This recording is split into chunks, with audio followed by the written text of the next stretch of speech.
Hi నమస్తే. ఈరోజు అమావాస్య. తెలంగాణలో బతుకమ్మలు స్టార్ట్ అయ్యాయి. మనం ఇప్పుడు అక్కడికి వెళ్తున్నాం.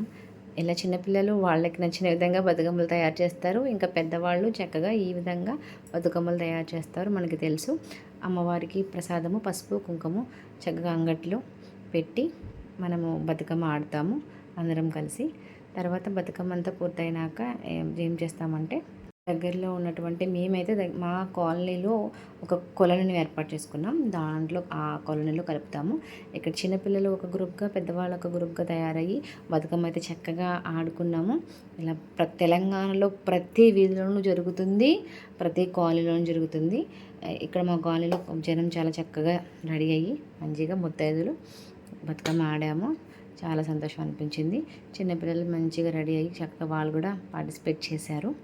అందరము చాలాసేపు ఒక 2-3 అవర్స్ చక్కగా ఆడి దండం పెట్టుకుని నైవేద్యాలు అన్నీ పెట్టి అమ్మకి పసుపు కుంకుమ అర్పించి సౌభాగ్యాన్ని ఇవ్వమ్మ అని కోరుకుంటూ ఆ బతుకమ్మ తల్లికి రకరకాల పాటలతో రకరకాల నృత్యాలతో చక్కగా అమ్మని సేవించుకున్నాము.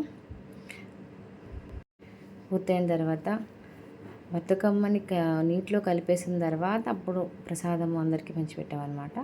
మొత్తం ఈ ప్రోగ్రాం అంతా పూర్తయిన తర్వాత ఉన్నటువంటి ఆ వీధుల్లో 4 వీధుల ద్వారా వెళ్ళి అక్కడ మా కాలనీలో ఉన్నటువంటి కొలను, చిన్న కొలను అయితే ఏర్పాటు చేసుకున్నామని చెప్పాను కదా ఇందాక. ఇది ఆ కొలను. ఆ చిన్న కొలంలో పెద్దవారు అంటే బతుకమ్మని ఒకటే తయారు చేయరంట. ఒక పెద్ద బతుకమ్మ, ఒక చిన్న తల్లి పిల్ల అని 2 చేస్తారు.